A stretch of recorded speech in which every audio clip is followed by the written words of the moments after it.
Hi, I'm here with Tsering Yangki, who's the head of real estate finance and development at Dream Unlimited.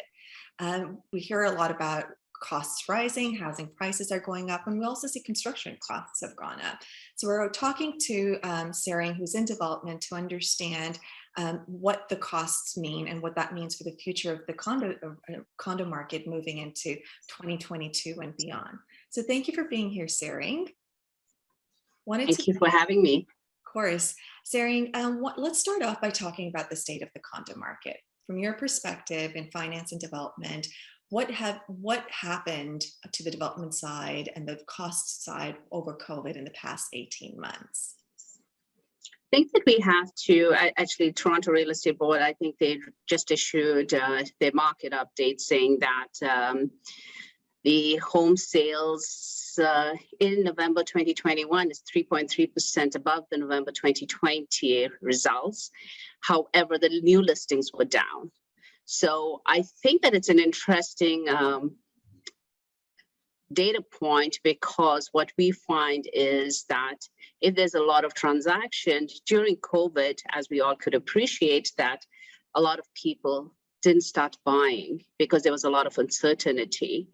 And with vaccinations and with the rollout, there was this burst of energy where people started purchasing a lot of condominiums or with resales homes, and that has also led to the trajectory in terms of the price increases. I think in Toronto, the home prices was close to around 1.163 million, and it's around 21.7% compared to November 2020. So you've seen in the growth in terms of the sales velocity, but also in the sales price. And I think it is two components. One is that uncertainty where people didn't purchase, and also there's a shortage of supply.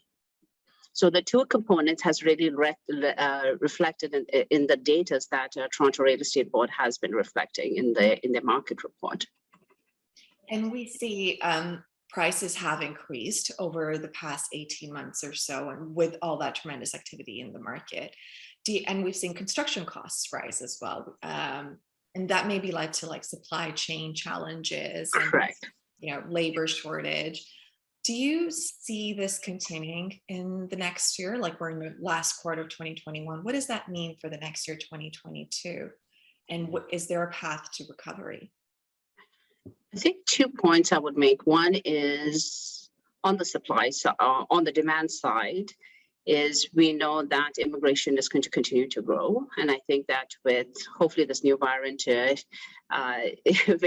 doesn't become too much of a challenge for us. But with immigration, I think there will always be a demand and continue to demand that will continue. On the supply side, I think the challenge really is driven by a few factors. Here in Toronto, as you would know, that land transacts first of all, land is limited. And then the second factor is the lands that we are transacting is quite at a quite high rate, just in terms of what we're seeing in the market. I think in the suburban areas will be close to around $80 per square feet, to close to downtown, and certain waterfront areas will be close to around $250 to $300 per square feet. So that's just in terms of the cost of the land. Is the shortage, but also in terms of the cost. Now, when you build on that, then you have on the soft cost, which is a key component that will factor into any of the condominiums or any houses that you build, will be the planning, the development charges, and your financing cost. Yes, we've been in an extremely low interest rate environment, but as you know, there's little inkling and discussions about whether rates will start increasing. DCs have increased quite substantially from year over year. Correct, the development charges. Then the most material cost of any building is your hard construction cost. And to the point that you alluded earlier was supply chain. So first of all is the cost, especially the mechanical and electrical, have risen quite a lot. One is in terms of the materials, but the other is also labor, to your point. Then it's with respect to approvals and timelines. So during COVID, what we found is the approvals have taken a lot of time. So that leads to a factor of increasing your carrying cost. And so when you've not been able to lock your cost in earlier and supply chain becomes an issue, your carrying cost increases, which increases your soft cost, but also the unpredictability or the uncertainty as to whether you can get the supply and as to what the cost of that supply, even if you've negotiated contracts, could increase by.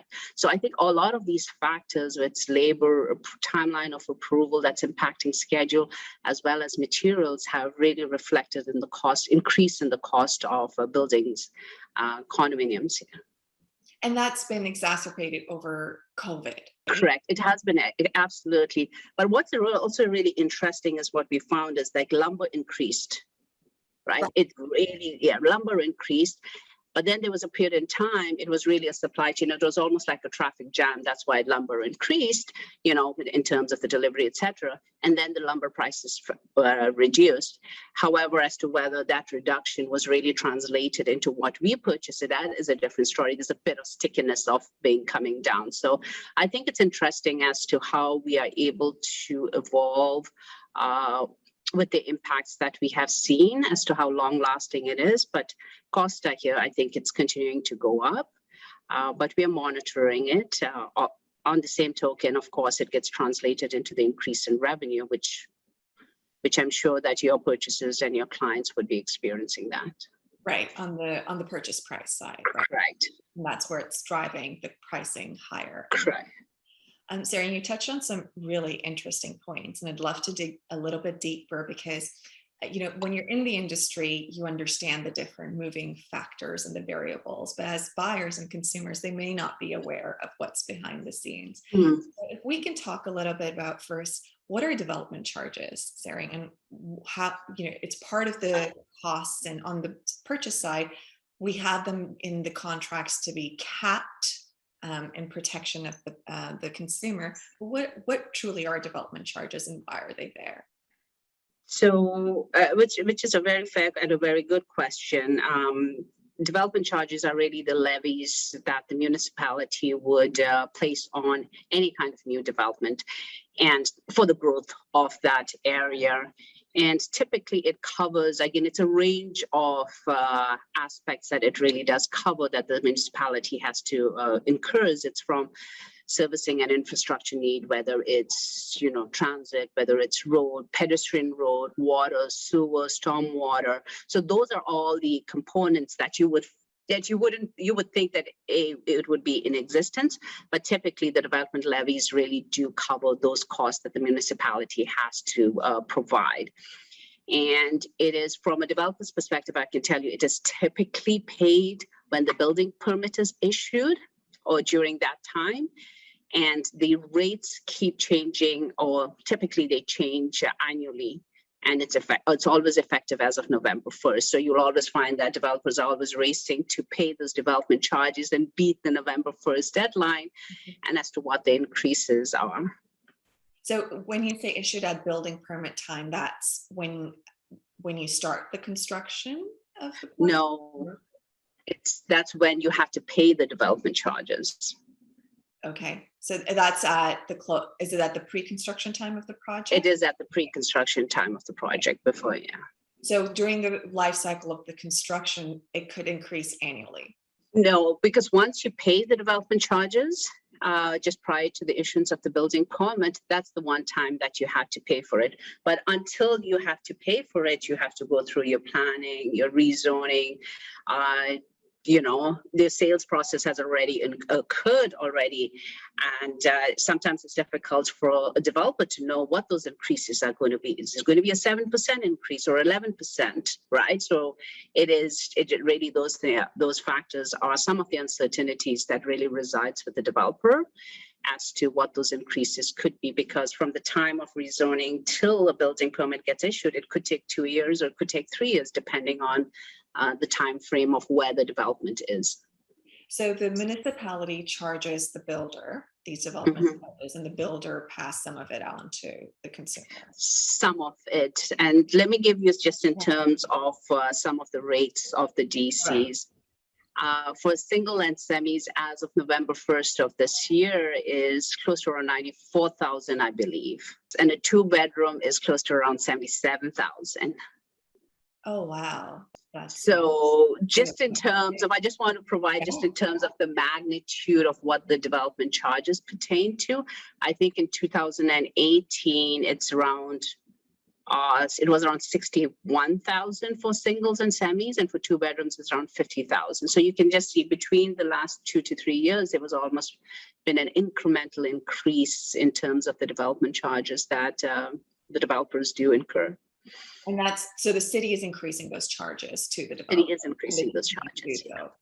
Yeah, but I think that, the city's infrastructure is also so aged, right? And the demand on those infrastructures, you got to update it, etc. So I'm not I'm not from the municipality, so I really can't speak to what's leading to those increases, but I'm making assumptions that, potentially it could be because of the age of our infrastructure and the demand because of the growth of the population. And it's, you want the sewer system to be working properly, right? You want to make sure the water is able to sustain the growth of that population. So those are the levies that the municipality incurs. So it's factored into the development charges. Yeah. Right, and on the sales side, on the purchase side, when we're buying a condo and signing the contract, the developers then cap these charges, right? Correct, but it's not as substantial as the one that that we incur. No, and that's fascinating to me. Like, if you're saying a 2-bedroom was how much? Around close to 77, yeah, I think this year. Yeah. So each 2-bedroom unit is 77,000 development charges. Okay, and on the purchase end, it's probably capped at 15, 17,000. Whatever it is. Yeah.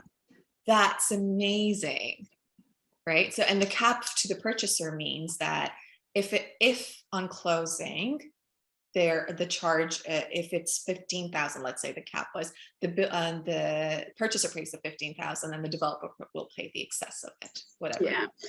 And I think it depends, depending on the developers, there's different ways it gets structured, right? But it's, really that's it. So it's, I'm not sure as to how much purchasers are aware of the cost and the unpredictability. So I keep saying it goes back, as a developer being a private entity, it's, you take all these risks, but there's also, there should be some profit or rewards for the risks that have been taken, right?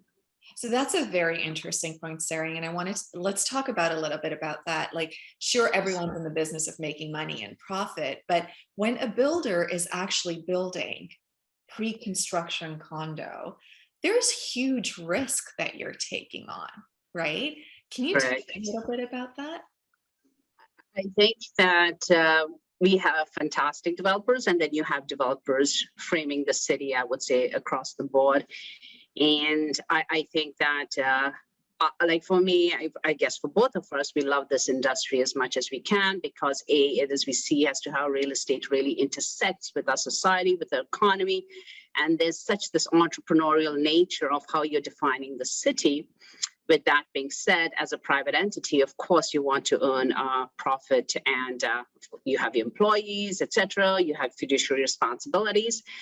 But I go back just in terms of, I really nerd on the fundamentals and first principles of how the market economy really works, is that there risk, right? First, from the land, you're buying the land at a certain trading price, right? And if the land is not zoned, you have to zone it. And typically it could take around 2 years, it could take 3 years, it could take even longer period, depending as to where the municipality is located and depending on the timeline with the cities and how the councillors, et cetera, take on. So that's one factor. The second is in terms of the soft cost, which I mentioned. And the soft cost, when I speak about soft cost, it means, you're planning, you're consulting, your financing cost, your planning, your development charges, they're all really comprised under the soft cost. And that too, so if the approvals take around 2 to 3 years, you've incurred certain costs with your architect to design, etc. And you may or may not have financing at that time. So depending on as to who the developer is, you're incurring that cost. It's all with the hope that by the time you're ready to sell, that the consumer's behavior and demand and design taste is still there. Yeah. And that the market is still there, right? And of course, if the market is not good, then you wouldn't go. But it really depends on the strength of the balance sheet of the developer too. Because just imagine if it's a first-time developer, you've incurred all that cost during that duration, and if the market turns, they won't be able to hold it. But if the market is great, then you are able to be rewarded profitably. And then it's the sales. Then between the time you sell, which is pre-construction, and the time you lock your costs. So just imagine if you're a developer and if you're in the period where COVID hit, Right. and you've sold. Yeah. And now you have to start locking your cost, and your cost starts going up by 30 to 35%, and you've sold all your units, and you're really stuck with your revenues are locked, but your cost is still moving. Yeah. Right. So it's like how you translate that profitability. And then if you have shareholders involved in it in terms of NLPs, et cetera, it's like, and you've said that you're going to make whatever the percentage of your returns are, but the market has turned because you've locked your revenues and your cost is still increasing. It's like, that's the risk. So just in terms of different phases, the developer takes on more risk. But I think the fact that we know that there's a reward at the end in terms of the margins, I feel that, that's the greatness of the market economy, right? Right. And that's a really good point. So the risk is, for the life cycle of this project, from like land acquisition to zoning and building permits and selling and then constructing and completing. Correct.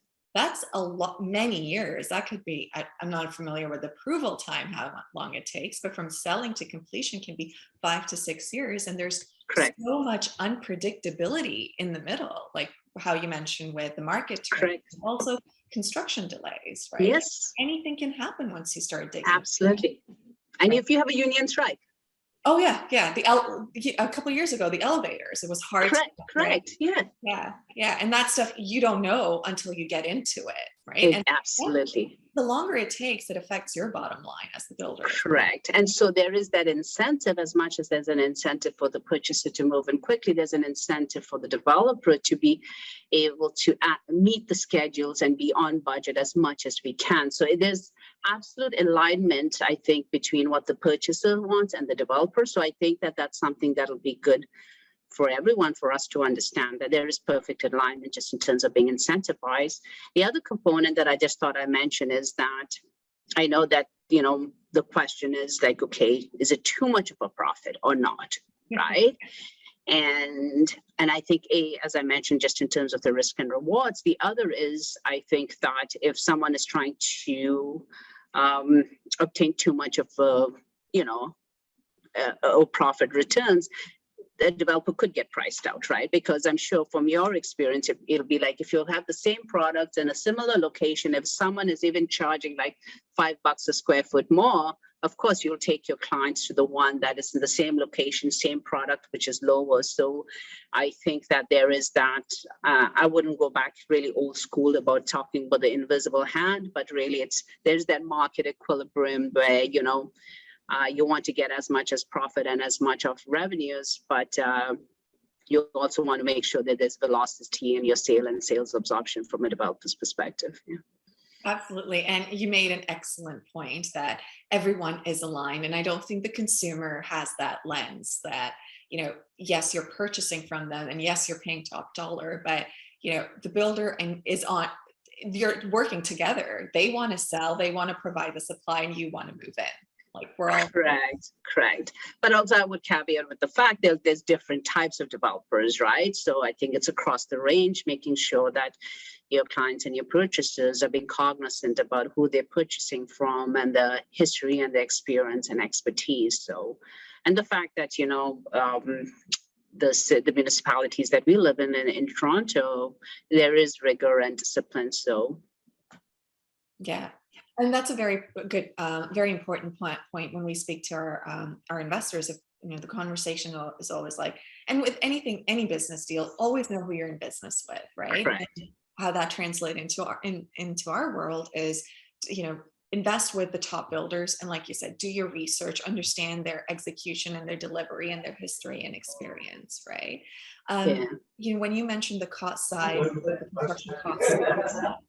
Do you suspect, Tsering, and this is probably just a couple of weeks ago, we saw on the news and it made headlines with the Barrie townhome development that canceled.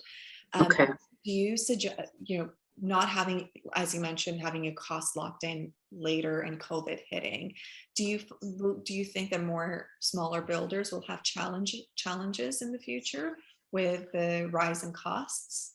I think it depends on every developer's strategy and every builder's strategy. For us, it's we make sure that there's always and we are very, very fortunate to be able to lock in our costs early on.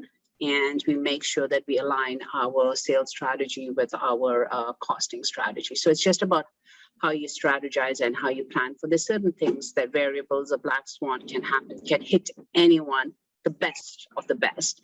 However, I think it's prudent strategy of how you're aligning your revenue and your cost as construction and your costing schedule. So I do hope that it doesn't hit more people, but I think it's just prudent business practice of how you're aligning your sales and your cost strategy.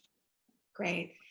You mentioned supply. Now, as some, people driving downtown, for example, now even in the suburbs, you look at the skyline and it's dotted with cranes, right? So for the regular person, there is no shortage of supply because I'm dealing with construction and driving all the time, right? There's always construction in Toronto.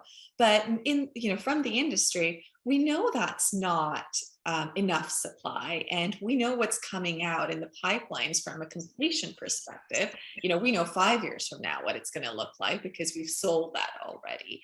And you mentioned immigration as well. So the demand side of immigration is increasing.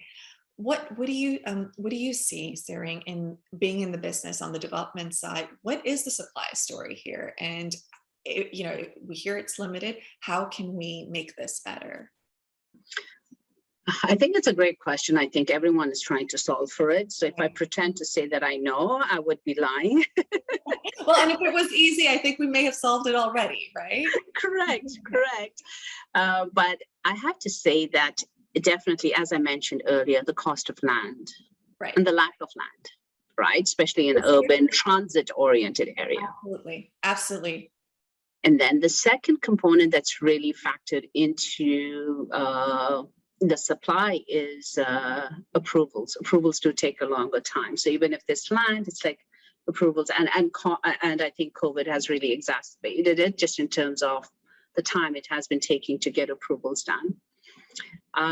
So I think I would say that land and in terms of the approval timeline, and I think the governments really have to make coordinated efforts of allowing for availability of land.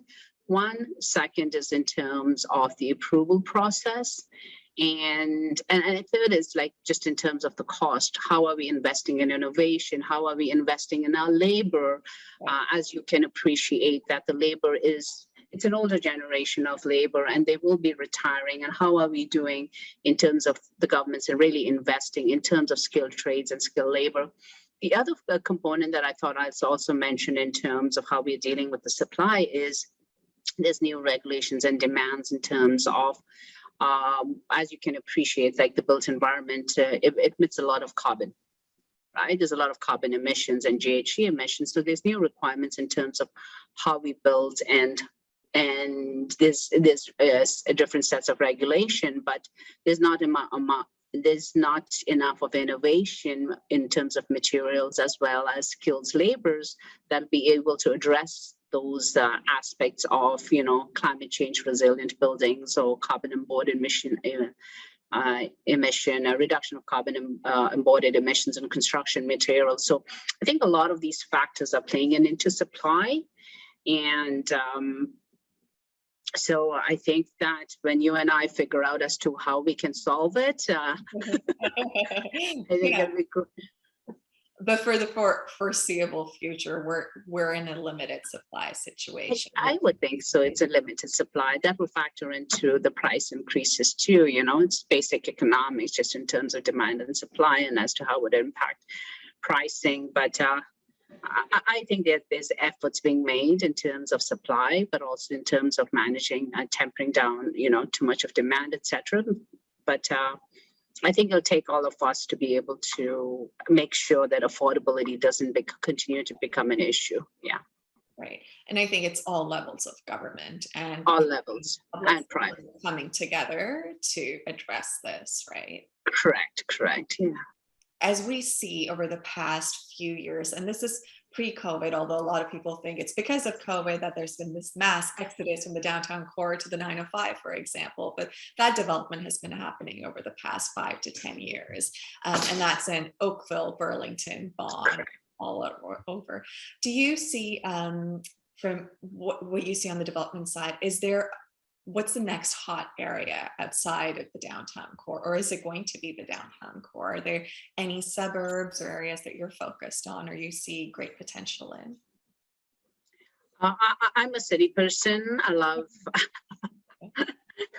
I bank on the city, on the growth of the city, and I think that yes, there was that immediate reaction for everyone to move out from the city and really go into the suburbs because people didn't want to live in 500 or 400 square feet condominiums, and really there was rush to go and purchase outskirts. I think that may stay. Right, that may stay, that continue, as you mentioned. There's always that growth that happening in terms of suburban growth, and I think that's great. Right, that's important. That's great, but I do believe that the city will continue to flourish because of more transit oriented.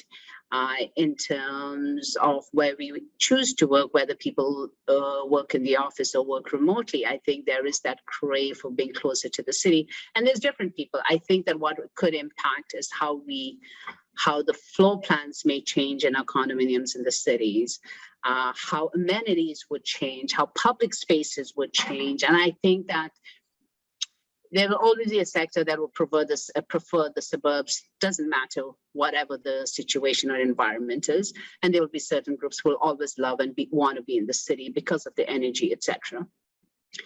But I do think that there will be a shift in the style of how we want to live, how we want to interact with our spaces. And I think those might start shifting and changing where the consumers may start demanding it. But yeah, for me, I feel that any areas close to GTA, I think that's fantastic, whether it's Toronto or GTA. But yeah, that's an interesting point. So it's good to know that the developers are taking into consideration the changing preferences as a result of our experience over the past 18 months, right? We see more and more builders coming out with co-working spaces as an amenity, or food storage freezers, or parcel storage lockers.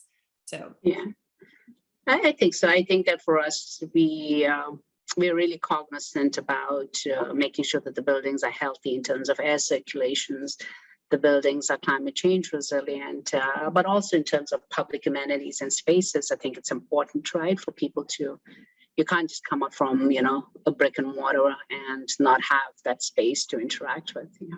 Right.